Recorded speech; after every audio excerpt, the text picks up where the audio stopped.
कल्पना कीजिए कि आपके दिमाग के अंदर अरबों कोशिकाएं हर पल एक दूसरे से बात कर रही हैं। हर विचार एक चिंगारी है, हर भावना एक सिग्नल है, हर निर्णय एक नया रास्ता बना रहा है। सदियों तक वैज्ञानिक मानते रहे कि दिमाग एक मशीन है। एक बार उसकी वायरिंग बन गई तो बस बन गई। जो सर्किट बचपन में बन गए वही पूरी जिंदगी चलेंगे। अगर कोई हिस्सा खराब हो गया तो वह हमेशा के लिए खराब रहेगा। लेकिन फिर कुछ ऐसा हुआ जिसने इस सोच को हिला दिया। एक नई समझ सामने आई, एक क्रांति, जिसे कहा गया न्यूरोप्लास्टिसिटी।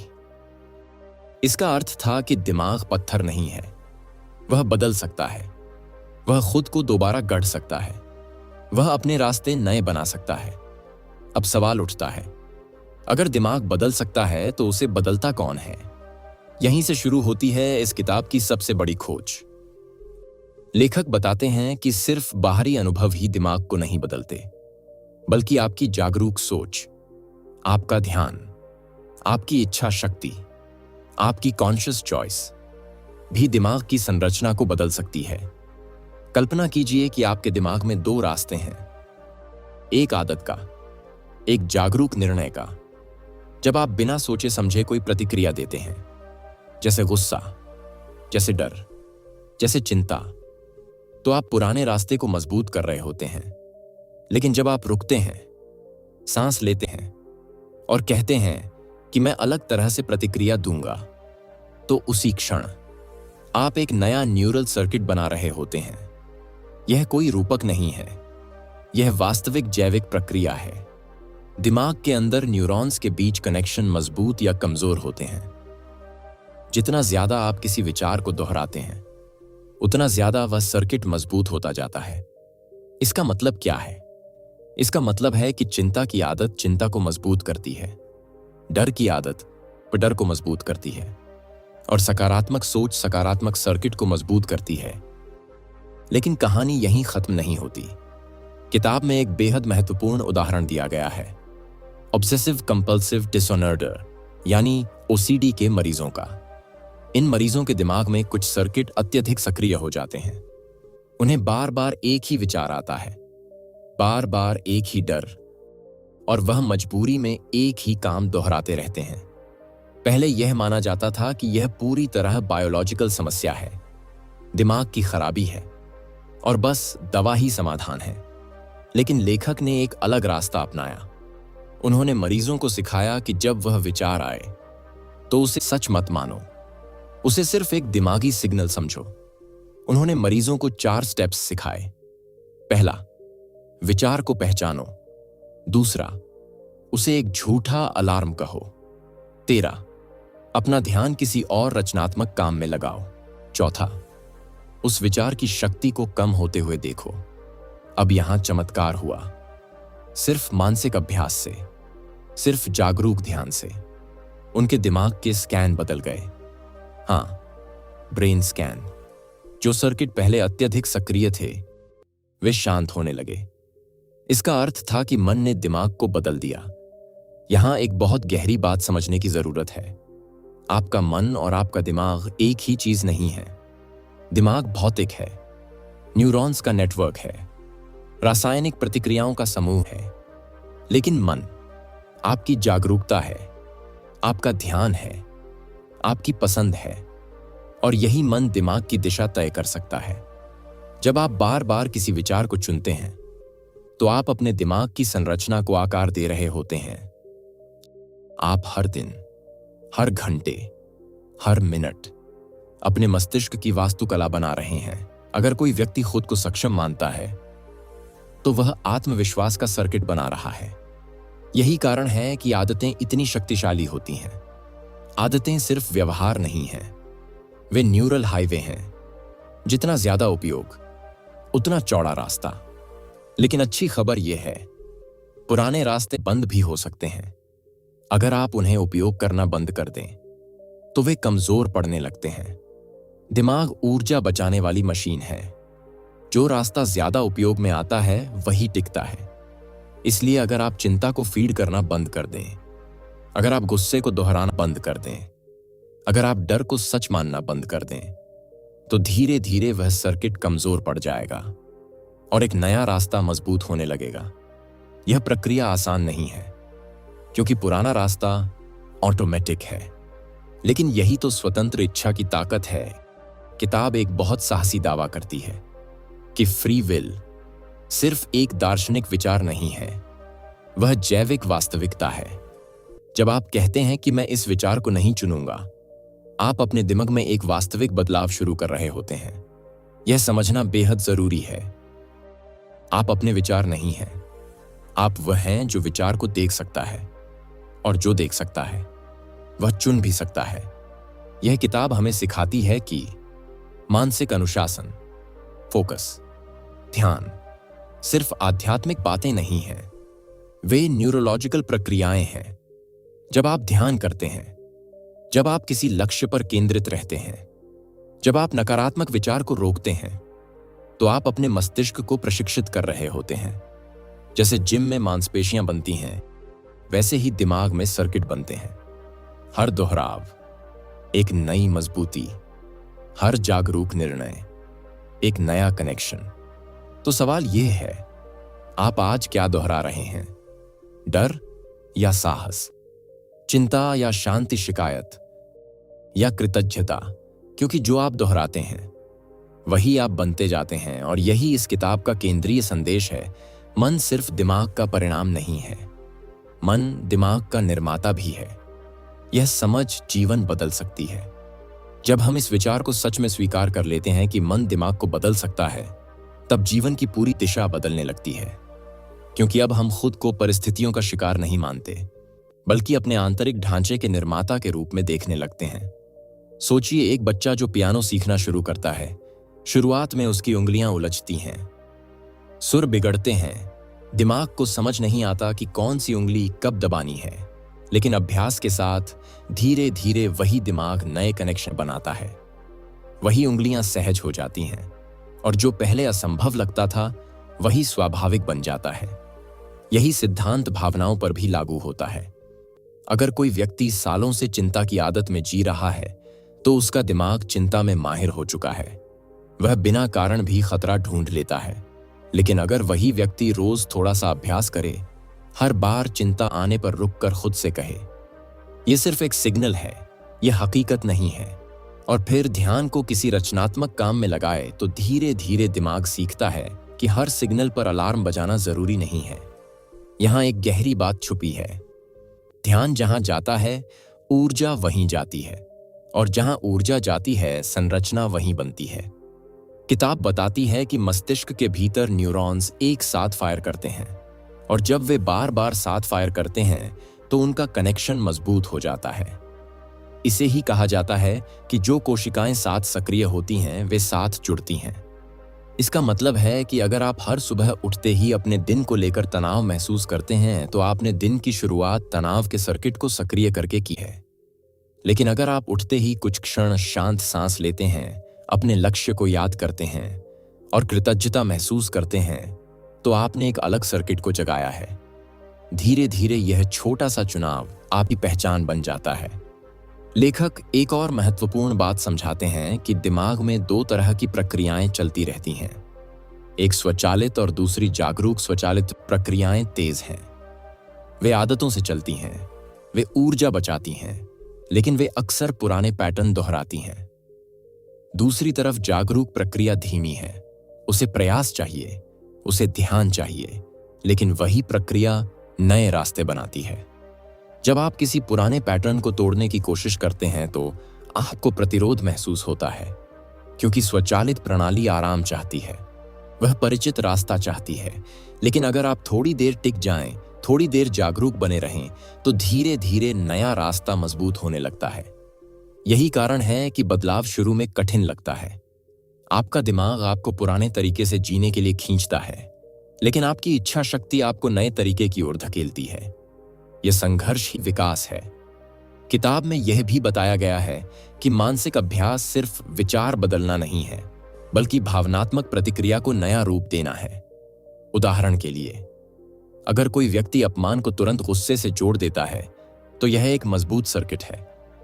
लेकिन अगर वह अभ्यास करे कि अपमान को वह सीख के अवसर के रूप में देखे या शांत प्रतिक्रिया दे, तो नया सर्किट बन सकता है।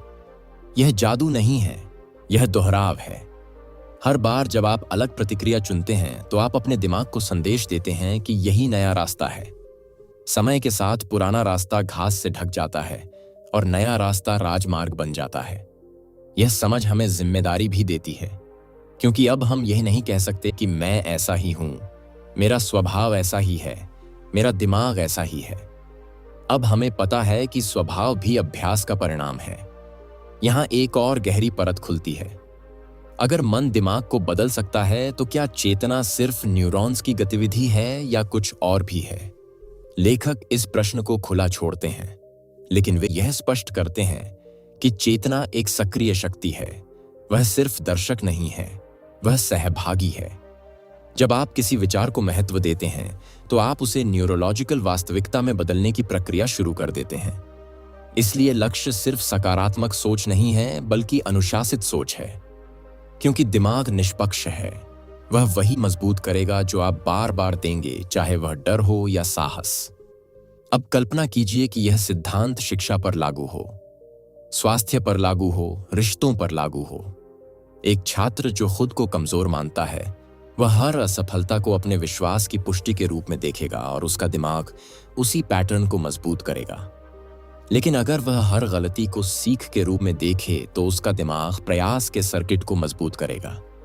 एक व्यक्ति जो बीमारी के दौरान उम्मीद बनाए रखता है, उसका शरीर भी अलग प्रतिक्रिया दे सकता है, क्योंकि मन तनाव के हार्मोन को कम कर सकता है और उपचार की प्रक्रिया को सहयोग दे सकता है। यहां विज्ञान और अनुभव एक दूसरे से मिलते हैं। ध्यान अभ्यास करने वाले लोगों के दिमाग में भी बदलाव देखे गए हैं। उनके भावनात्मक केंद्र शांत होते हैं और निर्णय लेने वाले हिस्से मजबूत होते हैं। इसका अर्थ है कि मानसिक अनुशासन सिर्फ दर्शन नहीं है, यह जैविक परिवर्तन है। अब सवाल यह नहीं है कि दिमाग बदल सकता है या नहीं। सवाल यह है कि आप उसे किस दिशा में बदल रहे हैं। हर दिन आप या तो पुराने पैटर्न को खिला रहे हैं या नए को जन्म दे रहे हैं। हर बार जब आप खुद को रोकते हैं और कहते हैं मैं इस बार अलग चुनाव करूंगा, तो आप अपने भविष्य की संरचना बदल रहे होते हैं। यही स्वतंत्र इच्छा की असली ताकत है। यह छोटी है लेकिन निर्णायक है। यह शोर नहीं करती, लेकिन इतिहास बदल सकती है। आपका व्यक्तिगत इतिहास भी तो। अब एक क्षण रुकिए, अपने अंदर झांकिए। कौन सा पैटर्न आप वर्षों से दोहरा रहे हैं? कौन सा विचार आपकी पहचान बन चुका है? और क्या आप तैयार हैं उसे बदलने के लिए? क्योंकि अगर आप तैयार हैं तो आपका दिमाग भी तैयार है। वह आपका इंतजार कर रहा है। वह पत्थर नहीं है, वह जीवित है और वह आपकी अगली सोच से आकार लेने वाला है। अब कल्पना कीजिए कि आपका हर विचार एक बीज है। कुछ बीज डर के हैं, कुछ साहस के हैं, कुछ हार मान लेने के हैं और कुछ उठ खड़े होने के हैं। दिमाग की जमीन निष्पक्ष है, वह हर बीज को उगाने के लिए तैयार रहती है। आप जिस बीज को पानी देते हैं वही वृक्ष बनता है। अगर आप बार बार असफलता की कहानी दोहराते हैं तो आपका मस्तिष्क उसी कहानी को सच्चाई मानने लगता है। लेकिन अगर आप अभ्यास के साथ नई कहानी गढ़ते हैं तो धीरे धीरे वही कहानी आपकी पहचान बन जाती है। यही न्यूरोप्लास्टिसिटी की जीवंत शक्ति है। लेखक समझाते हैं कि ध्यान केवल आध्यात्मिक अभ्यास नहीं है, यह न्यूरोलॉजिकल प्रशिक्षण है। जब आप अपना ध्यान भटकने से रोकते हैं और उसे किसी एक रचनात्मक दिशा में टिकाते हैं, तो आप प्रीफ्रंटल कॉर्टेक्स को मजबूत करते हैं, जो निर्णय और आत्मनियंत्रण का केंद्र है। दूसरी ओर, अगर आप हर विचलन के साथ बह जाते हैं, हर भावना के साथ तुरंत प्रतिक्रिया देते हैं, तो भावनात्मक सर्किट और मजबूत होते जाते हैं। धीरे धीरे वे आपके व्यवहार को नियंत्रित करने लगते हैं और आपको लगता है कि आप मजबूर हैं, जबकि वास्तव में आप प्रशिक्षित हैं। यहां एक बड़ा अंतर है मजबूरी और प्रशिक्षण में। मजबूरी वह है जिसे आप बदल नहीं सकते। प्रशिक्षण वह है जिसे आपने दोहराव से सीखा है, और जो सीखा गया है उसे फिर से सीखा जा सकता है। यही किताब का केंद्रीय विश्वास है। मानव मस्तिष्क पुनर्निर्माण में सक्षम है। अब सोचिए कि बचपन में बनी धारणाएं, जो बार बार सुनी गईं, जो भावनाओं के साथ जुड़ीं, वे गहरे सर्किट बन गईं। लेकिन वे अंतिम सत्य नहीं हैं, वे सिर्फ मजबूत रास्ते हैं। जब कोई व्यक्ति आत्मसम्मान पर काम करता है, वह सिर्फ प्रेरणादायक वाक्य नहीं दोहरा रहा होता, वह पुराने सर्किट को चुनौती दे रहा होता है। हर बार जब वह खुद के बारे में नया विचार चुनता है, तो दिमाग के भीतर सूक्ष्म बदलाव शुरू होते हैं, जो समय के साथ स्पष्ट रूप लेते हैं। किताब यह भी बताती है कि दिमाग ऊर्जा बचाना चाहता है, इसलिए वह परिचित पैटर्न को प्राथमिकता देता है, परिचित चाहे दर्दनाक ही क्यों ना हो, क्योंकि परिचित सुरक्षित लगता है। यहीं पर जागरूक प्रयास की जरूरत पड़ती है। जब आप बदलाव की दिशा में कदम बढ़ाते हैं, तो असुविधा होती है। यह असुविधा संकेत है कि नया सर्किट बन रहा है। जैसे मांसपेशियों में दर्द विकास का संकेत होता है, वैसे ही मानसिक थकान भी विस्तार का संकेत है। यह प्रक्रिया का हिस्सा है। धीरे धीरे नया व्यवहार सहज होने लगता है। जो पहले प्रयास मांगता था, वह स्वचालित हो जाता है, और जो पुराना स्वचालित था, वह कमजोर पड़ जाता है। यही आंतरिक पुनर्गठन है, यही मानसिक पुनर्जन्म है। लेखक स्वतंत्र इच्छा को एक सूक्ष्म शक्ति बताते हैं। यह जोरदार घोषणा नहीं करती, यह छोटे चुनावों में प्रकट होती है। जब आप प्रतिक्रिया के बजाय उत्तर चुनते हैं, जब आप आवेग के बजाय विवेक चुनते हैं, तब दिमाग की दिशा बदलती है। हर दिन सैकड़ों छोटे क्षण आते हैं जहां आप या तो पुराने पैटर्न को दोहरा सकते हैं या नया रास्ता चुन सकते हैं। ये क्षण छोटे लगते हैं, लेकिन यही मिलकर व्यक्तित्व बनाते हैं, और व्यक्तित्व मिलकर भाग्य बनाता है। अगर कोई व्यक्ति हर असफलता के बाद प्रयास जारी रखता है, तो उसका दिमाग दृढ़ता का सर्किट बनाता है। अगर वह जल्दी हार मान लेता है, तो हार का सर्किट मजबूत होता है। दोनों ही रास्ते जैविक रूप से असली हैं, दोनों ही चुनाव से बनते हैं। अब जरा भविष्य की कल्पना कीजिए। एक ऐसा समाज जहां लोग समझते हों कि वे अपने दिमाग के सह निर्माता हैं, जहां शिक्षा सिर्फ जानकारी नहीं देती, बल्कि ध्यान और आत्मनियंत्रण भी सिखाती है, जहां मानसिक अनुशासन को उतना ही महत्व दिया जाता है। यह किताब केवल विज्ञान नहीं है, यह जिम्मेदारी का संदेश है। यह कहती है कि आप अपने मानसिक परिदृश्य के माली हैं। आप छंटाई भी कर सकते हैं और नए पौधे भी लगा सकते हैं। निर्णय आपका है। अब एक पल रुकिए और खुद से पूछिए, आप आज कौन सा सर्किट मजबूत कर रहे हैं? क्या आप डर को दोहरा रहे हैं या साहस को अभ्यास बना रहे हैं? क्या आप शिकायत को ऊर्जा दे रहे हैं? क्योंकि अंत में दिमाग वही बनता है जिसे मन लगातार चुनता है, और मन वही चुनता है जिसे आप सच मान लेते हैं। इसलिए अपनी सच्चाई सावधानी से चुनिए। अब इस यात्रा को और गहराई में ले चलते हैं, क्योंकि असली परिवर्तन तब शुरू होता है जब आप यह समझ लेते हैं कि विचार सिर्फ क्षणिक ध्वनि नहीं है, वे संरचना बनाते हैं। वे आपके भीतर रास्ते तराशते हैं।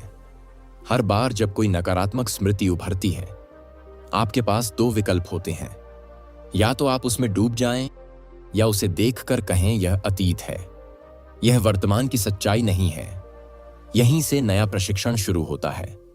दिमाग को फर्क नहीं पड़ता आप वास्तविक खतरे से डर रहे हैं या कल्पना से। अगर शरीर में वही प्रतिक्रिया बन रही है, तो वही सर्किट मजबूत हो रहा है। इसलिए कल्पना भी जैविक प्रभाव डालती है। इसी कारण एथलीट मानसिक अभ्यास करते हैं। वे खेल से पहले अपने प्रदर्शन की कल्पना करते हैं, और उनका मस्तिष्क उसी तरह सक्रिय होता है जैसे वे सच में खेल रहे हों। इसका मतलब है कि आपका मन रिहर्सल कर सकता है और दिमाग उसे वास्तविक मान सकता है।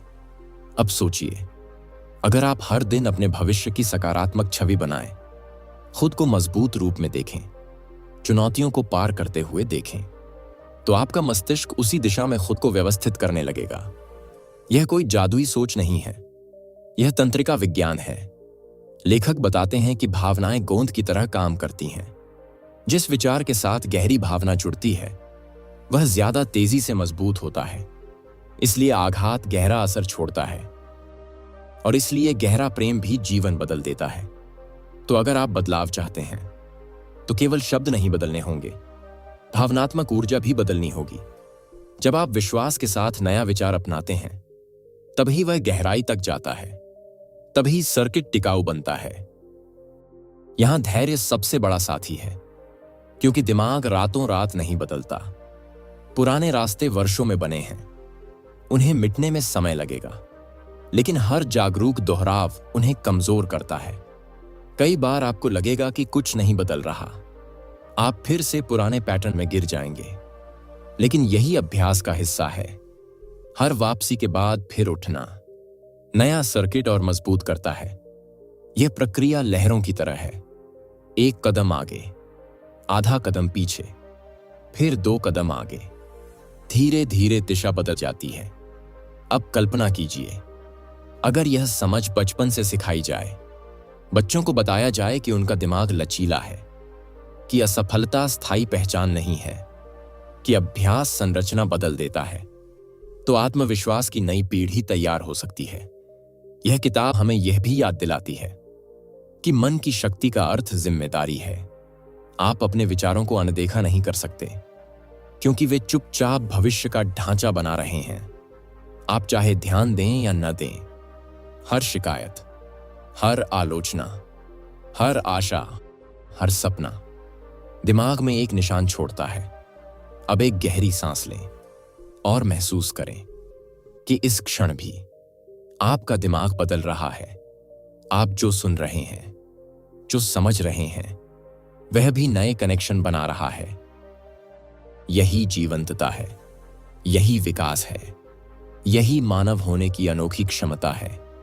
आप किसी स्थिर पहचान में कैद नहीं हैं, आप निरंतर निर्माण की प्रक्रिया हैं। आप अपने मानसिक नक्शे के वास्तुकार हैं, और हर दिन आपको नया डिजाइन चुनने का अवसर मिलता है। तो अगली बार जब कोई पुराना डर उभरे, उसे अंतिम सत्य मत मानिए।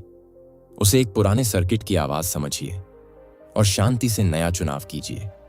बार बार कीजिए। धीरे धीरे आपका दिमाग सीख जाएगा कि अब दिशा बदल चुकी है।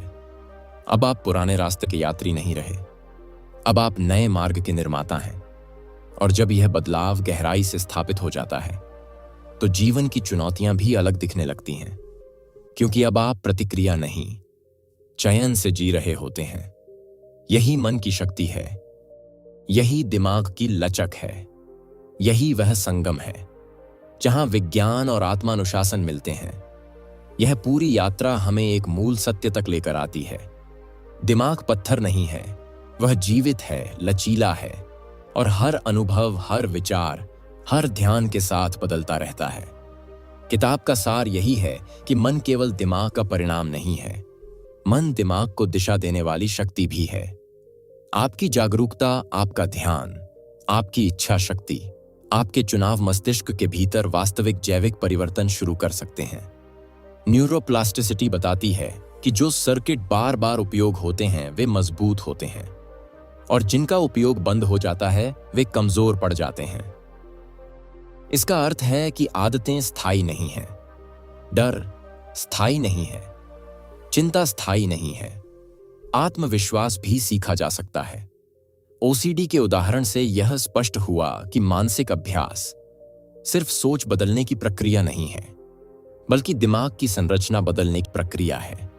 जब व्यक्ति अपने विचारों को पहचानता है, उन्हें सच मानने के बजाय एक सिग्नल के रूप में देखता है और बार बार नया व्यवहार चुनता है, तो ब्रेन स्कैन तक बदल सकते हैं। यह समझ हमें स्वतंत्र इच्छा की नई परिभाषा देती है। स्वतंत्र इच्छा कोई शोर मचाने वाली ताकत नहीं है, वह छोटे छोटे चुनावों में छिपी होती है। प्रतिक्रिया और उत्तर के बीच के क्षण में, आवेग और विवेक के बीच के विराम में। हर दिन हम या तो पुराने पैटर्न को दोहरा रहे होते हैं या नया रास्ता बना रहे होते हैं। हर विचार एक बीज है, हर भावना एक ऊर्जा है, और हर दोहराव एक संरचना है। अगर हम डर को दोहराते हैं तो डर का नेटवर्क मजबूत होता है। अगर हम साहस को अभ्यास बनाते हैं तो साहस का सर्किट फैलता है। दिमाग निष्पक्ष है, वह वही मजबूत करता है जिसे हम बार बार चुनते हैं। इसलिए यह किताब जिम्मेदारी का संदेश देती है। आप अपने मानसिक परिदृश्य के निर्माता हैं। आप अपने भीतर के रास्तों को चौड़ा भी कर सकते हैं, और उन्हें धीरे धीरे बंद भी कर सकते हैं। परिवर्तन आसान नहीं है, क्योंकि पुराना स्वचालित होता है, लेकिन जागरूक अभ्यास से नया भी स्वचालित बन सकता है, धीरे धीरे, धैर्य के साथ, दोहराव के साथ। अंत में संदेश बहुत स्पष्ट है। आप अपने विचार नहीं हैं, आप वह हैं जो विचार को देख सकता है, और जो देख सकता है वह चुन भी सकता है। यही चयन धीरे धीरे आपके दिमाग को, आपकी आदतों को, आपके व्यक्तित्व को और अंततः आपके जीवन को आकार देता है। मन और दिमाग के इस संगम में मानव होने की सबसे बड़ी संभावना छिपी है।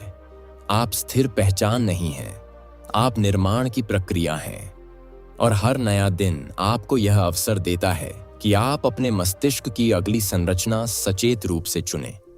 अगर आपको यह समरी पसंद आई हो तो वीडियो को लाइक करें और चैनल को सब्सक्राइब करना बिल्कुल न भूलें, क्योंकि यहाँ हम सिर्फ किताबें नहीं पढ़ते, हम अपने दिमाग को दोबारा डिजाइन करना सीखते हैं। मिलते हैं अगले वीडियो में। धन्यवाद।